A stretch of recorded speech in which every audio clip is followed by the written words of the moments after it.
Bienvenidos a Comunicación Productiva en pleno verano.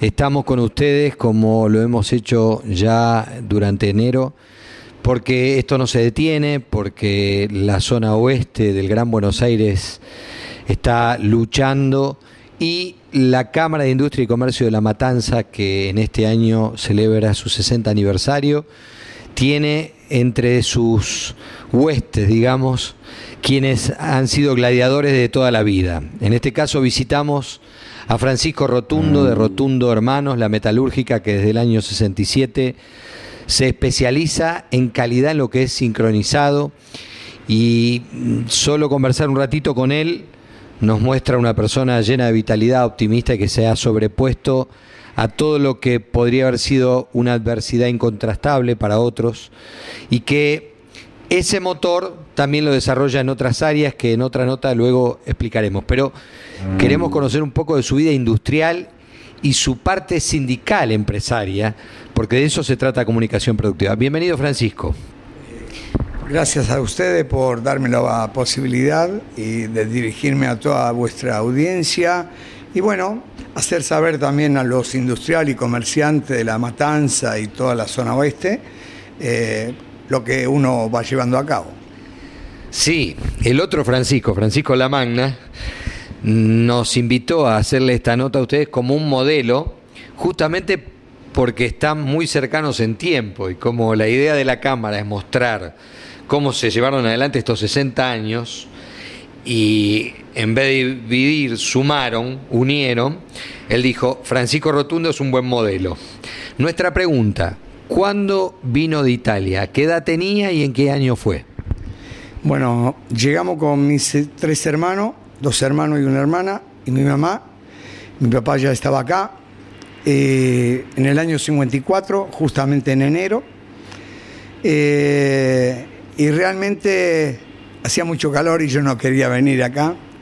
De Calabria cuando salí de mi pequeño pueblo, tengo que reconocer que el olor a gasoil hoy todavía me hace acordar ese momento, y me la pasaba llorando constantemente.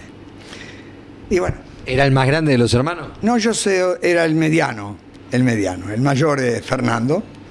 Sí.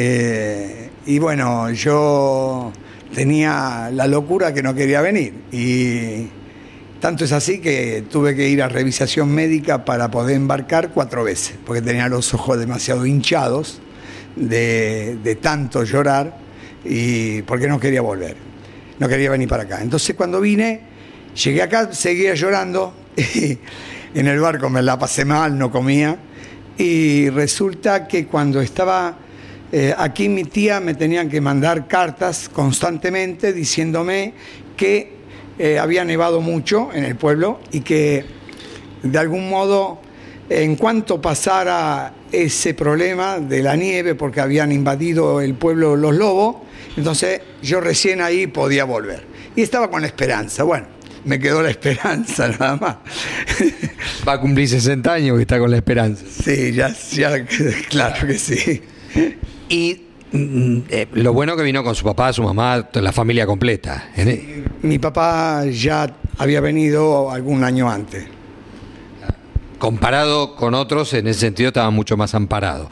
Y entonces hizo todos sus estudios acá, porque si vino a los 7 años, hizo toda la escuela, todo en Argentina. Sí, en enero llegamos y en marzo empezaron las clases, así que imagínese que habrá sido mi italiano, argentino, para poder uno empezar las clases.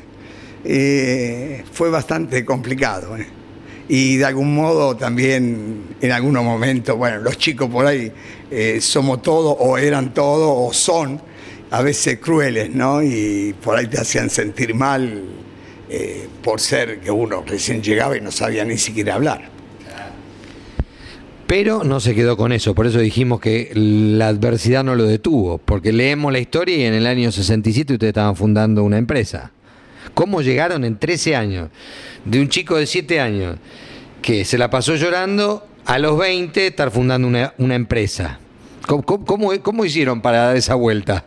Bueno, uno a veces no sabe si son casualidades o... Bueno, yo trabajaba en un lugar que se llamaba Cavia, Compañía Argentina de Berilio y Aleaciones, una gran empresa. Y trabajé hasta los 19 años allí. Estudiaba de noche, o sea, terminé el primario, después en el secundario, mientras tanto, primero y segundo año lo hice de día y yo no iba a estudiar. No podíamos hacer que estudie. Entonces, me quiero acordar de gratitud, porque reconozco que en ese momento, justamente después fue quien fuera un socio mío, cuando teníamos 20 años, éramos dos pibes, y fundamos el taller y pusimos Frami, Franco Miguel, el tallercito. Duró eso un año. Y luego no teníamos trabajo, teníamos un torno de banco nada más, que me había facilitado otro amigo que se llamaba Septimio Bruno, y me dieron el tornito de banco que después seguramente lo vamos a mostrar, porque lo tengo. Y me quedé yo con el taller y él fundó otro taller que son Ramagnano Hermanos, y que también son socios de la Cámara. Y quería anteriormente decirle de que justamente el papá de ellos vino a ver a mi papá para decirle que me tenía que hacer estudiar, porque si no el hijo, uno de los hijos, no quería seguir el secundario si no estudiaba conmigo. Bueno, un poco obligado, y mi papá me tuvo que mandar al colegio porque el otro medio lo apretó. Miren lo que son los vecinos de antes, ¿no? Le dijo: si usted no le puede pagar, le pago yo. Entonces, claro, le tocó el amor propio y habrá dicho: no, hay que pagarle.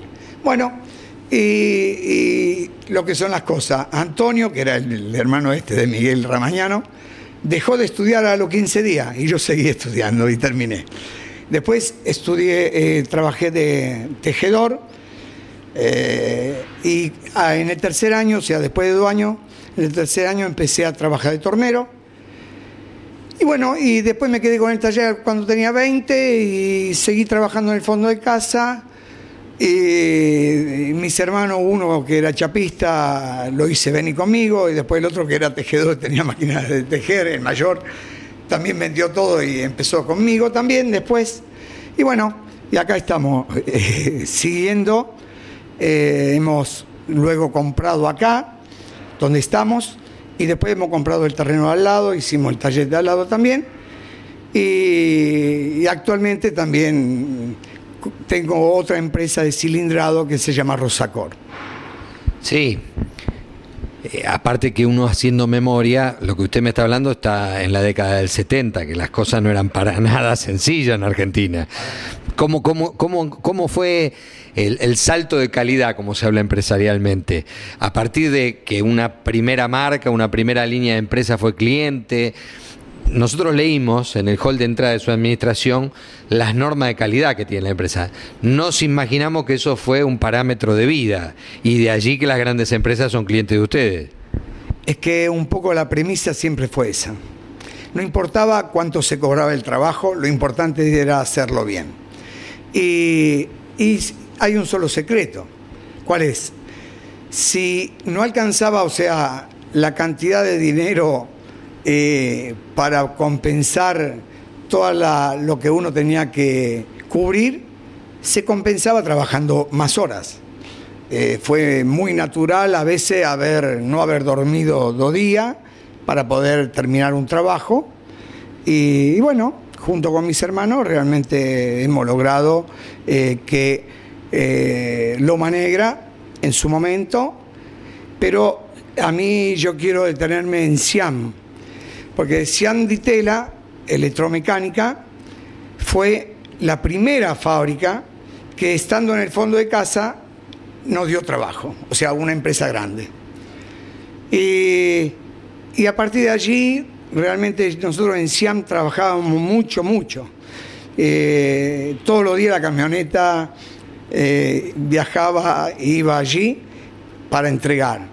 Y también quiero acordarme de la empresa Bellomo en italiano, que fue la primera fábrica de ventiladores eléctricos que tuvo la Argentina. un genovés que lo conocí en la calle Pinzón de La Boca. Y bueno, luego hemos pasado a comprar este terreno de aquí. Y también quisiera rendirle un homenaje a La Plata Cereal, Plamac. ¿Por qué?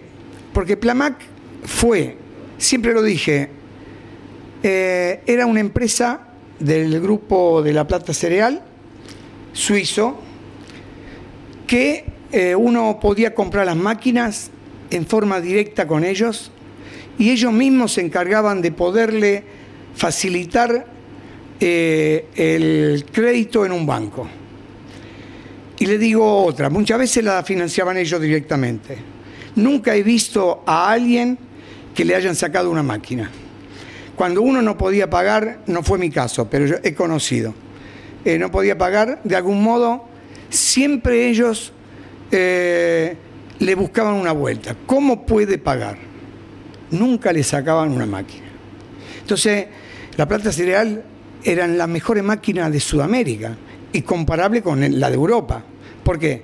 Porque, por ejemplo, tenía las agujereadoras radiales y de pie también, que sería Italveneta,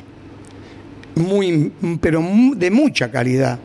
Los tornos Turri, que uno tenía que esperar un año para poder comprar un torno porque la demanda era terrible. Aparte se exportaba hasta en México y en todo Centroamérica, y los tornos nuestros y la rectificadora Normatic, por ejemplo, eran todas comparables con las europeas. Y le digo con orgullo de que nada que ver Brasil con nosotros. Esas máquinas las superaban, pero con creces. Tenían bancada templada, engranaje rectificado. Y eso en esa época. Yo tengo el primer torno que compré de Turri, un Turri 250, lo sigo teniendo, que fue el primer Turri que compré.